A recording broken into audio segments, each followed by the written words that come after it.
Many leaders have received training on giving feedback to others, but have you ever given serious thought to how you receive feedback?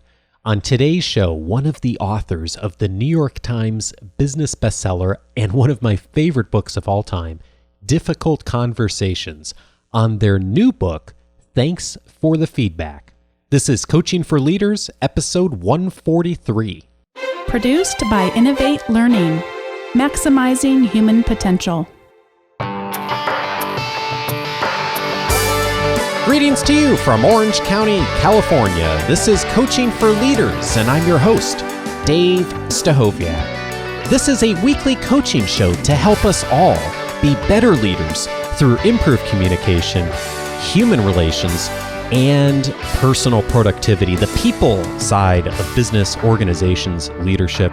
I am so glad you're back with me for another episode, and I am just thrilled to welcome my guest today, someone that has been a big part of my development, even though I haven't had a chance to speak with her until today, because she is the co-author of one of my all-time favorite books, Difficult Conversations. And those of you who've been listening to the show for a while know that not only do I love the book, but it's on my list of the top 10 leadership books that will help you get better results from others. And when I heard that Sheila and her co-author, Douglas Stone, were coming out with a new book, I jumped on the opportunity to see if we could get her on the show. And I'm so glad that she is here today. And Sheila Heen is the co-author of the New York Times business bestseller, Difficult Conversations. She's also the co-author of the new book with Douglas Stone, Thanks for the Feedback, The Science and Art of Receiving Feedback Well. And here's the best part, even when it is off base, unfair, poorly delivered, and frankly, you're not in the mood. Sheila also teaches at Harvard Law School and is with Triad Consulting. Sheila, it's such a pleasure to talk to you. Welcome to Coaching for Leaders. I am delighted to be here. Well, I am thrilled to chat with you about this new book. And I just love the premise of this book because so often when we're having a conversation about feedback with leaders and doing training and thinking about how to help people get better at this, my experience has been, and in fact, I've done it many times with groups, is to teach people how to give feedback better. And that's an important skill set, but you guys have really taken a different perspective on this and have focused this book on how to receive feedback more effectively. And I'm curious, what drove you to look at it from that perspective? Well, that is a great question. And what I think now is, what the heck took us so long to figure that out? Okay. Because like you, we have spent the last 15 years, right, since Difficult Conversations came out, traveling around the world, helping leaders have their most important conversations and giving them some tools and some vocabulary and some skills to navigate those conversations more successfully. Because, of course, the unpleasant surprise is that as you move up in organizations, you actually spend more and more of your time having difficult conversations. So you kind of need advanced skills. Yeah. And what was interesting is that as we were doing that, we start every session with every group having them list some of their most challenging conversations so that we can work on the real stuff. And every single time, 100% of the time, feedback was on that list. So in effect, we were working on feedback conversations for many, many years. And in fact, we took the usual approach, which is help leaders learn how to give. Mm-hmm. And like you said, there's lots to learn there. And there's lots of ways that you can become more skillful and more persistent. But we started noticing that wasn't actually solving the problem. And eventually it occurred to us that the thing that was missing here was teaching people how to receive. Because at some point, it doesn't really matter how much power or authority or skill or even persistence that the giver has. Really, it's the receiver who decides what to let in and what sense to make of it and whether and how to choose to change. And so for all of us, including leaders, right, the feedback that we're getting, if you're on the receiving end, you're having all kinds of reactions. You're struggling with whether this is right or wrong. You're trying to figure out, what it means for you. And that process is actually a much different learning process than learning about almost anything else in life. Fascinating. I was thinking about our conversation this week earlier, and I was thinking about, how it is just such an obstacle, I think, for most of us to receive feedback. And it's something that's really hard. I think back, as much training as I've had on this skill, I don't know if I'm even that much better, Sheila, than I was 10 or 15 years ago at being able to receive feedback myself. I think about when I know that like negative feedback's coming from someone, or I sense that it's starting, it makes me nervous. I feel uncomfortable. It's like all the things I teach other people how to avoid, I still find myself doing. And why is this so hard for all of us? I mean, it seems like this should be something that would be really, like, on a logical sense, like I should want feedback, I should want to get better, and yet it's such an obstacle for us, isn't it? Well, I think it is an obstacle. And, you and me both, by the way, in terms of my own reactions to the feedback for you. No, I mean feedback for me. Which is, I really think that we have such conflicted feelings about feedback and conflicting experiences about feedback, and that really reflects the fact that feedback sits at the junction of two core human needs. On the one hand, we really do want to learn and grow, and that sense of getting better at something and achieving mastery is a big piece of what the research shows us makes us happy in life. It's also why we take up hobbies in retirement, right? And it's why otherwise normal people stick with the game of golf, because that occasional good round fools us into thinking we're getting better at it.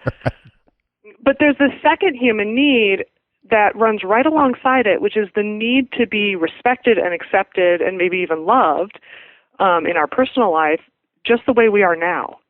And the very fact of feedback suggests that how we are now isn't quite A-okay. And that the people in our lives, whether that's at work or at home, really would just like one more upgrade. And that's really threatening.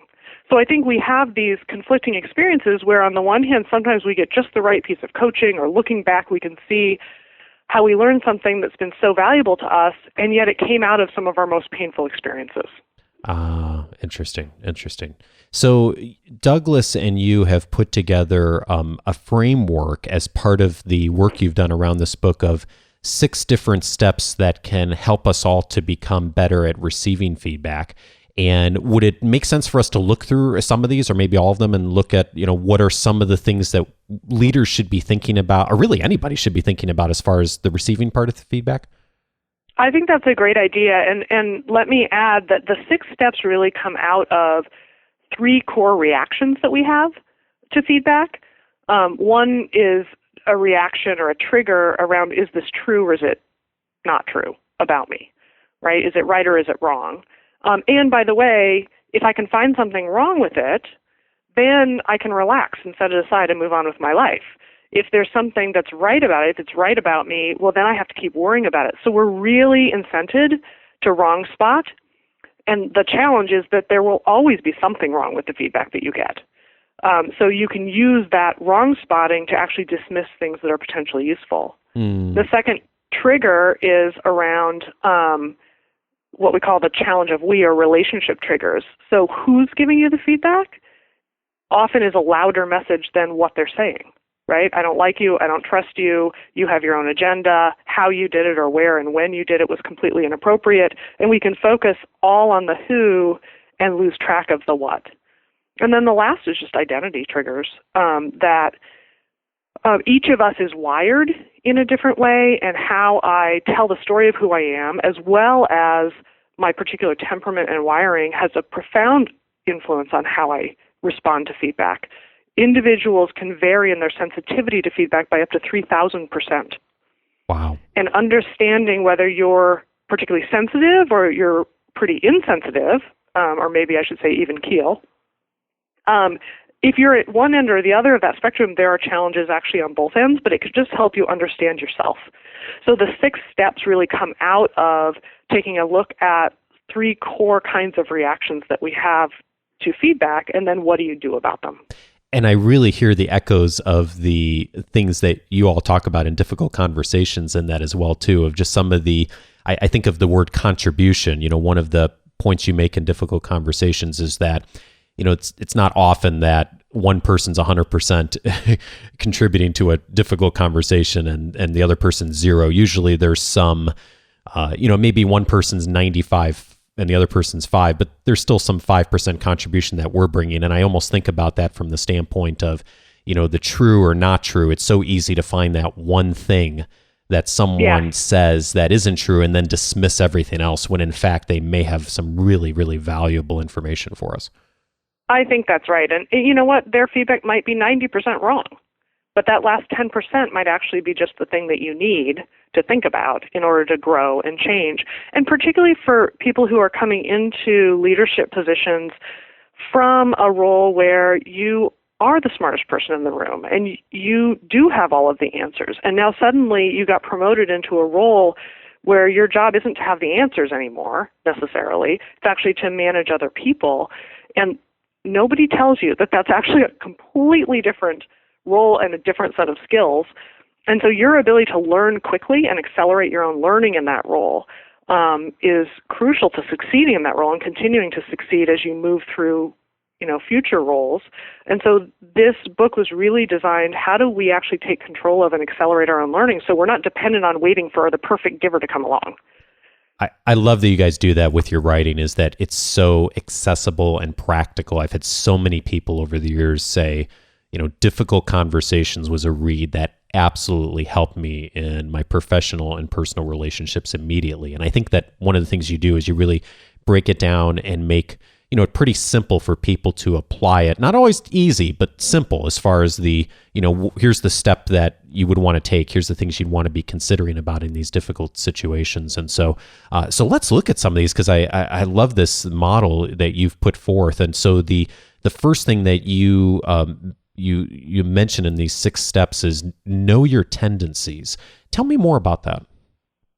Yeah, so we took a look at some of the neuroscience and isolated 3 different variables that influence your own reaction to feedback. So the first is what we call baseline. In the literature, it's sometimes called set point.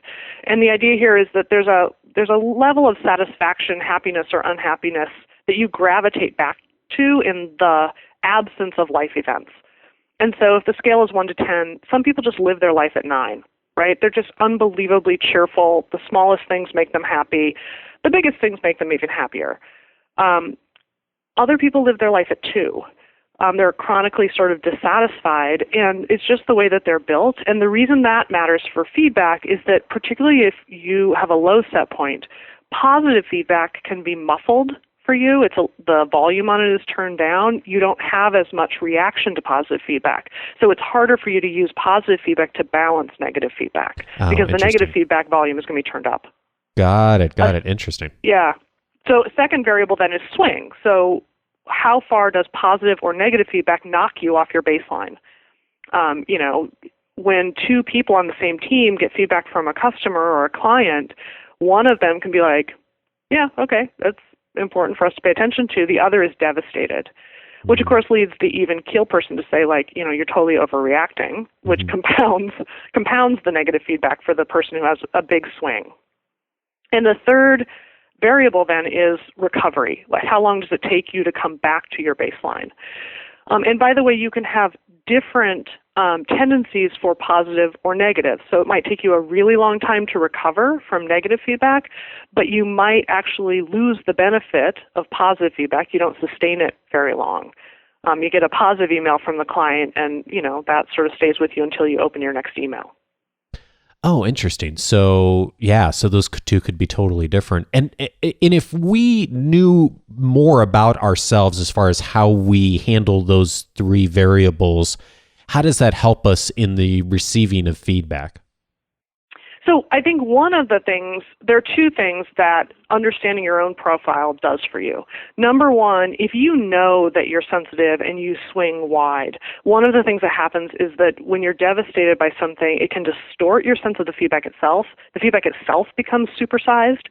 And so one of the chapters of the book, Thanks for the Feedback, looks at how do you dismantle those distortions so that you can see the feedback at actual size. So one thing doesn't become everything that's wrong with me, and so that you can actually learn from it. The second thing I think it does is it helps you be a better giver, a much more empathetic giver, to understand that other people's profiles are actually quite different. And for those of us who are pretty even keel, and this shouldn't be that big a deal, understanding why when we're direct with someone else, they're devastated by that, actually opens up a conversation between us about how can I, as a leader, best coach you on my team, because you're very different than I am, so I actually need your help for me to be able to help you.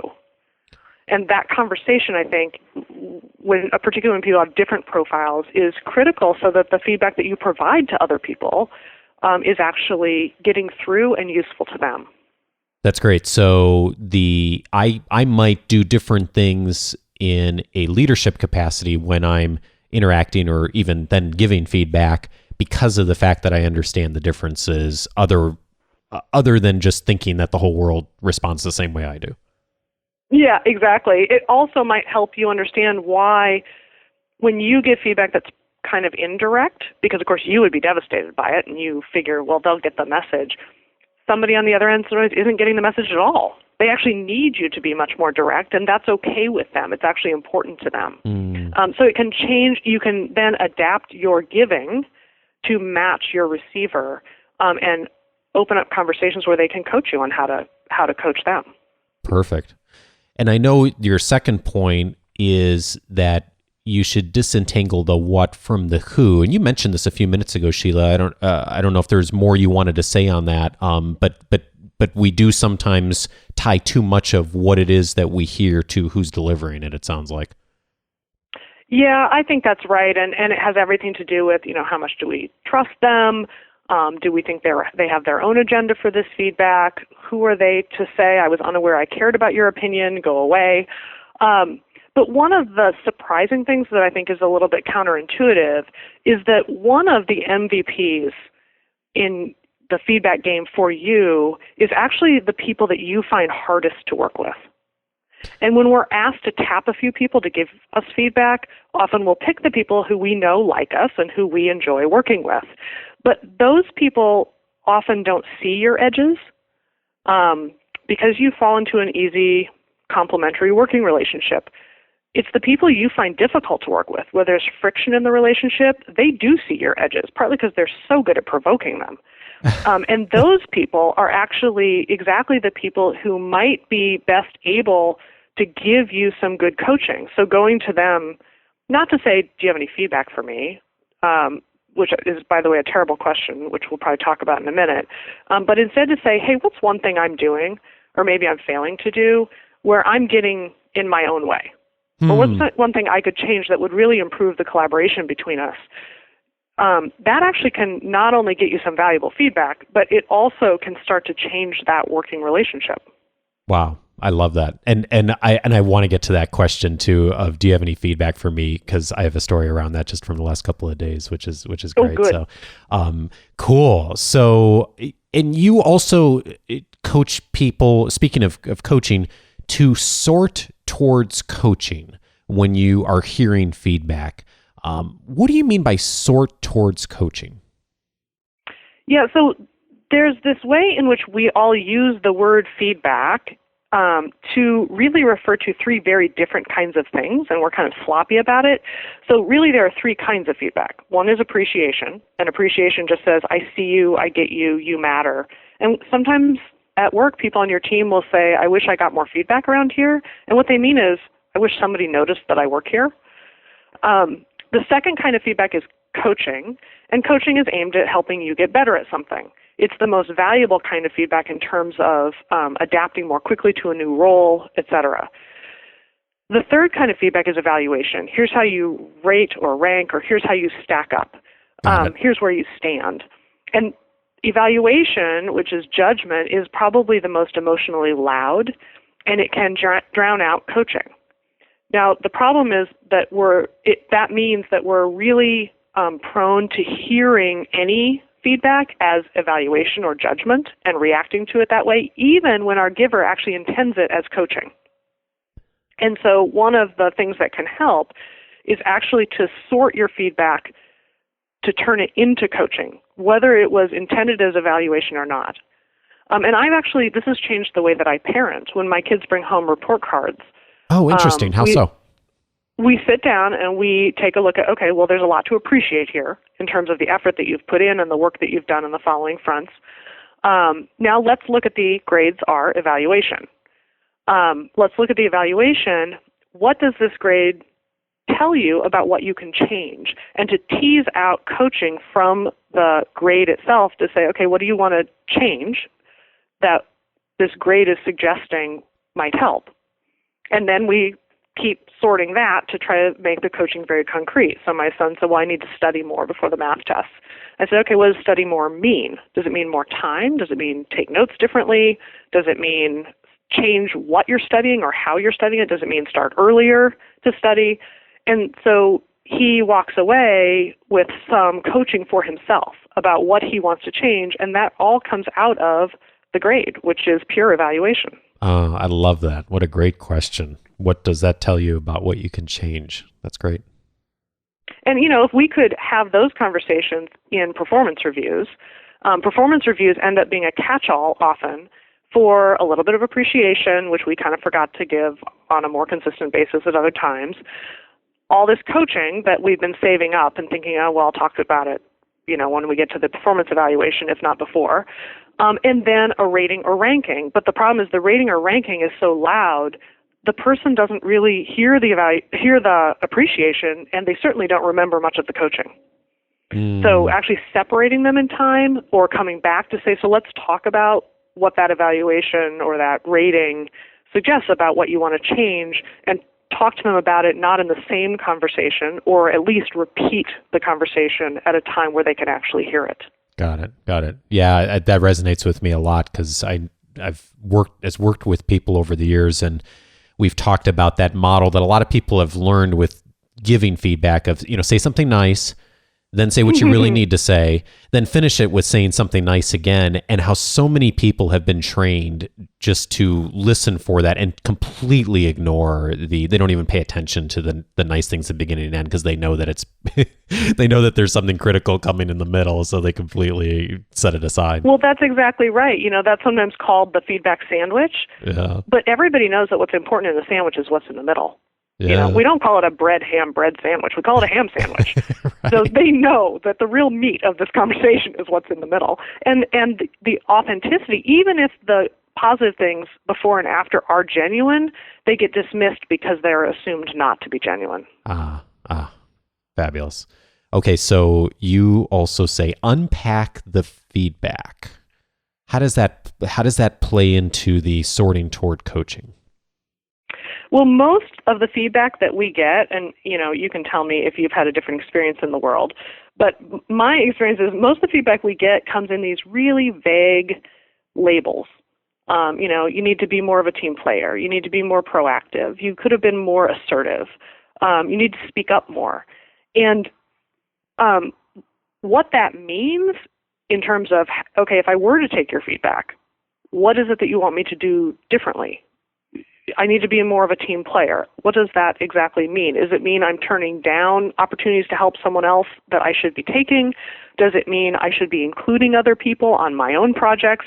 There are 100 different things that could mean, and if you really want to understand your feedback, you need to understand two things.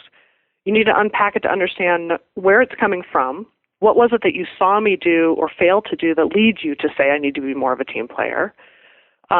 And I need to understand, number two, where is it going? If I were to take your advice or your coaching, and I haven't decided yet, what is it that I would do differently so that you would know I was taking it?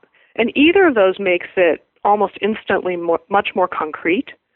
And so I'm often instantly wanting to decide, is this good feedback or not good feedback? And pausing that to understand the feedback first, then I can decide whether I think it's valuable to me. So actually, there was a radio host. Here's an example of this. There was a radio host who got feedback that he needed to be edgier on the air.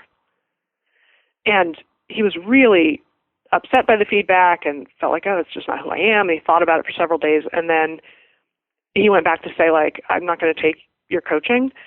And it suddenly occurred to him, he didn't actually know what they meant by it. So he said, by the way, what do you mean by edgier on the air? And the person said, obviously you need to be more emotionally vulnerable on the air. And that was just not what he was imagining. He was imagining, like, I need to pick fights with people and I need to use swear words and figure out what I'm allowed to say on the air. Being more emotionally vulnerable actually was more in line with who he happened to be. So he actually then had to redecide, now that I understand the feedback, what do I think of it? So that's a great example. And so it's almost the courage for us when we're receiving that coaching or the evaluation to have that courage to ask that second question if the communication we're getting doesn't seem real clear or vague of, would you share an example with me? Or, if I made this change, what would look different? That type of thing produces a much more productive conversation, it sounds like. And it really requires you as a receiver to be a much more active participant. To say, okay, hang on one second, I'm just curious about something. You mentioned, whatever, being more assertive or speaking up more in the meetings. Were there moments you thought I should speak up that I didn't? Tell me about those. Or how would I decide if this was a moment to speak up? So you're just having a higher quality conversation with your giver. That's the real goal, is to improve the quality of the conversation. So that then on the backside, you can decide, okay, what do I want to learn from this? Love it. So you also advise people, ask for just one thing instead of asking for feedback generally. And I read this 3 or 4 days ago, Sheila, when I was preparing for our conversation. And you say in the book, don't ask the question, do you have any feedback for me? And as I read that, I was like, that is the question I ask all the time when I'm with people. You say instead, what's one thing you see me doing or failing to do that holds me back? And so I happened to be sitting with a client yesterday and had facilitated a online training. And I always ask for feedback afterwards, but it's usually the general question. And I rarely get anything that is really helpful as far as what to do differently. And instead I asked this question this time, what's one thing you see me doing or failing to do that holds me back? And he had a great specific suggestion. He's like, oh, you should do this differently. And he never said that before. So it wasn't about him at all. It was entirely about how I had asked the question. So I'd love to hear more about how where this came from and how you've seen people benefit from that. Oh, I love that. You did such an amazing job. And it's fascinating that it was with someone who you had asked for feedback from. Oh, yeah. Past. Oh, many times. So it was completely the nature of the question that changed his response. Totally. All about me, not about really him at all, which was really cool. Yeah, it's really cool. So one of the things that prompted this advice to change from, hey, do you have any feedback for me, to ask for one thing, is the observation that while feedback is sometimes called holding up a mirror for someone else, there are actually at least two kinds of mirrors. There's a supportive mirror. A supportive mirror shows you, under flattering light when you're at your best. And then there's an honest mirror, which shows what you look like right now when you're actually really not at your best and you have something you could learn. We actually need both kinds of mirrors. We need supportive mirrors to reassure us when we're feeling overwhelmed or discouraged that this piece of feedback or this mistake that we made is not the whole story about us. But we also need people to be honest mirrors, and asking the question, hey, do you have any feedback for me? It's not clear whether we want them to be honest or not. And, feedback about what? I feel as a giver like it's a PhD dissertation and I should have prepared for the conversation. And so the switch to, hey, what's one thing you see me doing? And by the way, notice it's not, is there anything? Because you're assuming there's one thing, and that indicates to them, I know that there's at least one thing. So just pick one. If as a leader you don't know what you need to be working on, you can be sure that the people who report to you actually have a list. They keep it in their drawer or on their laptop or on their phone of things you do or fail to do that actually makes it harder for them to do their job. And so the question is, can you ask in a way that really invites them to share something concrete and something that's honest? Or burned into their brains where they think about it all day long on the list of things that they want you to be doing differently. Yeah, that's exactly right. So once we've gone through this process, the final step here, I don't know if there's ever a final stage, but the sixth thing is engage in small experiments. Tell me about that one. Yeah, I think the first thing I should say is I don't believe, and Doug doesn't believe, that receiving feedback well means that you have to take the feedback.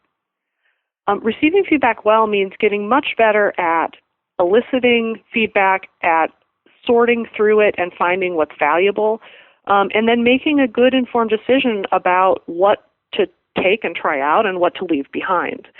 And I think often we get into all or nothing mentality around the feedback that we get. So we think, well, I have to decide whether I think the feedback is correct, and then I'll decide to take it. When I think often, partly because we have so many blind spots, it's hard to know whether a suggestion someone makes would be helpful to us unless we actually just start to try it out and see whether doing this differently would make a difference.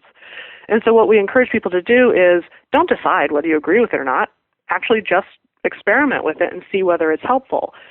There was a guy who got feedback from his team that in meetings, he goes off on too many tangents with too many stories. And he was wrestling with the feedback because he knew from a couple of other team members, different team members, that they actually found the tangents and the stories very helpful to illustrate what he was looking for. And so his argument was, well, but other people like that style, so therefore the feedback is wrong. And I don't think that it's an either-or proposition. First of all, of course, people have different preferences, but also it could be that he could do half as many tangents and stories and meet the needs of the people who find that helpful, but be less frustrating for the people who want him to stay more on task and more sequential. And so I suggested to him, maybe you should just experiment with implementing this in smaller ways and see how it goes, rather than feeling like you have to make a big all or nothing decision. Interesting. So it's we don't have to literally change everything about how we're doing something. We could try it out in a situation or try it out with one particular interaction and just see what happens from doing it that way. I think that's exactly right. And then we can decide for ourselves, do I want to keep doing this? Do I want to adapt it in some way? Is it important enough? And, your giver will always underestimate how hard it is to change because it seems simple to them. And by the way, when we're giving other people feedback, it seems simple to us that changing this is not that big a deal. But we know on the receiving end that changing anything is a lot of work. So small experiments also just lowers the stakes and lowers the bar on actually getting some traction. It really is true what you've said, how often we do really take it as an all or nothing thing. I'm just thinking of things that have happened in my career or people I've observed, and either it's everything or nothing, and rarely do you see people do what you've just articulated, which is, well, let me try this out for a meeting or a day or a week and just see what happens. And I think that's really profound, that perspective on it. Yeah, I think that it's helped us. And so everything in the book comes from real people that we've worked with, and also the things that we've found helpful and other people have found helpful, which is maybe why it takes us so darn long to write another book. I mean, what the heck have we been doing for 15 years? Well, what we've been trying to do is learn something new. So that I love that, when we actually. finally I love that you've been out there doing it. Okay, we have something that we think may be valuable, but we're totally in it with you because we struggle ourselves with receiving feedback, and here's what's been helpful to us. I love that you mentioned that because the question I'd love to leave our conversation with is, you've just done some amazing work with mapping out difficult conversations and feedback, and so many people have used the writing that you guys have done to really do some amazing things and really think through their relationships and to be able to dialogue more effectively. And so I imagine it must be both really exciting, but also challenging of like thinking, okay, now how do I incorporate this personally too? And so I'm really curious, just before I let you go, what's over the last 10, 15 years of this journey you've been on of writing the books and working with people, what's been the biggest lesson for you personally, Sheila, that has been helpful either personally or professionally with something that you've all discovered? Boy, that's such a great question.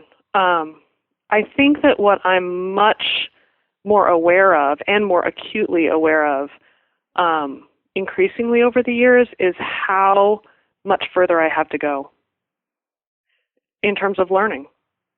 Because I think 15 years ago when Difficult Conversations was published, I thought, well, we really figured something out that's valuable, and now we're done.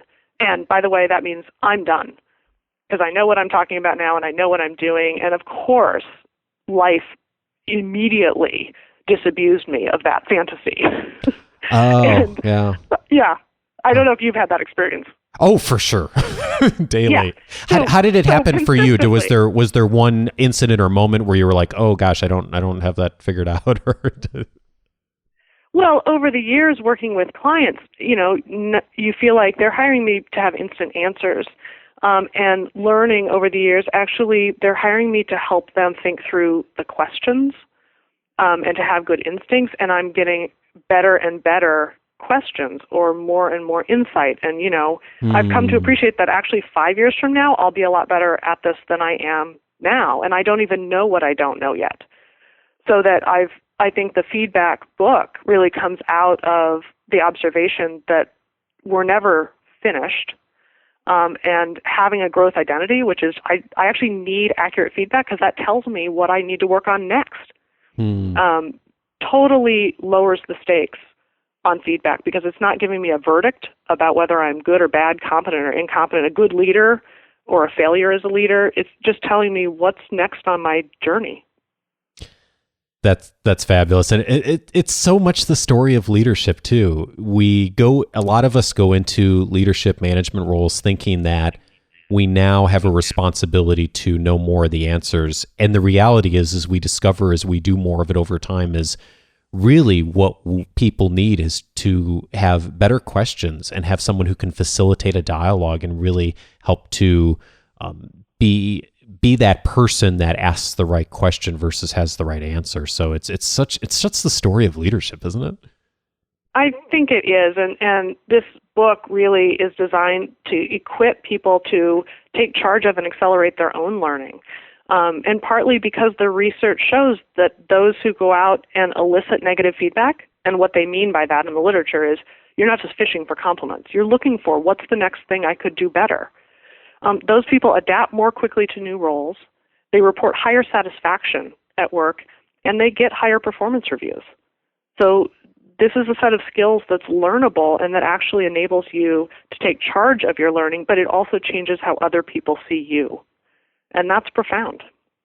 Well, I am going to give you a verdict, and my verdict for you, Sheila, is you're doing awesome stuff in the world, and I'm so grateful for the work that you and Douglas have done around this book and Difficult Conversations, because it provides so many of us who are out in the world with a really powerful and simple framework to help people to be more effective. So thank you for the hard work you've done. I know how much work goes into putting together the material you've done, and thank you for the gift you've given to leaders. It's a valuable one for sure. Thank you so much for the conversation. We're all in this together, and it's so rare that we actually get to talk about it. Sheila is the co-author of Thanks for the Feedback, The Science and Art of Receiving Feedback Well, Even When It Is Off Base, Unfair, Poorly Delivered, and Frankly, You're Not in the Mood. Sheila Heen, thank you so much for being on Coaching for Leaders. Thank you.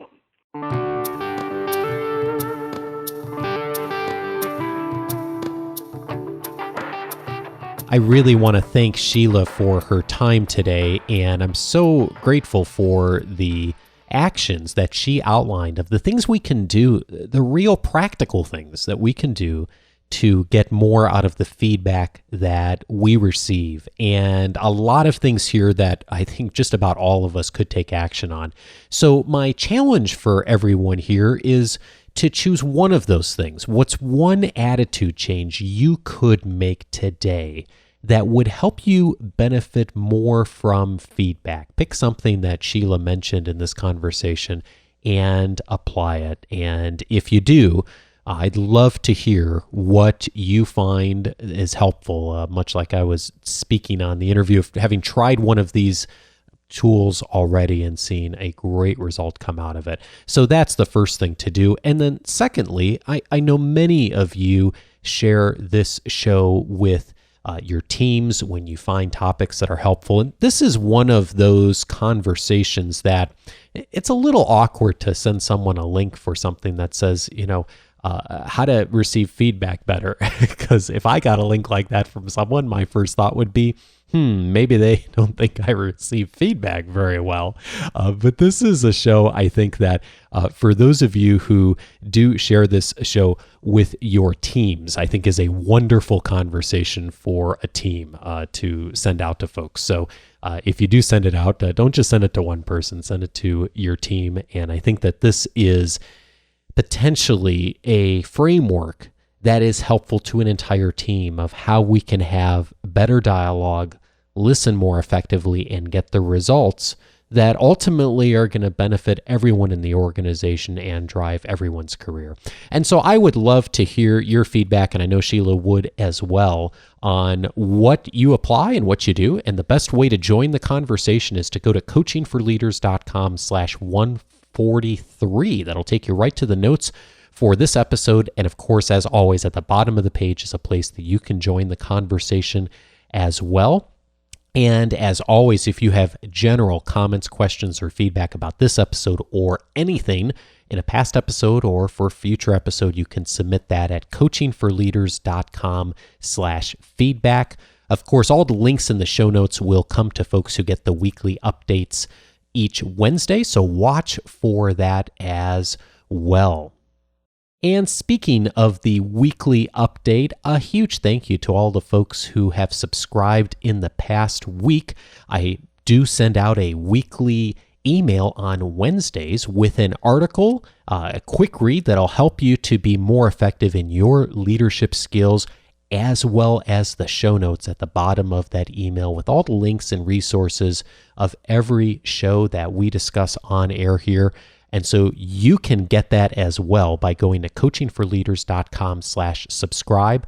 The folks who have subscribed in the past week are Moira Portaria, Narendra Gupta, Jens Geetz, Ramothan Ravali, Theophane Sanfo, Maurice Robino, Stacy Hagen, Magnus Olson, Kalua Al-Said, Victor Liu, Patrick Voice, Heinz Yu, Fatima Kresnicki, Gordon Pringle, Roxy Ryder King, Chris Calvert, Patty Stallings, and Mike Wagner. Thank you to all of you for hopping onto the weekly update.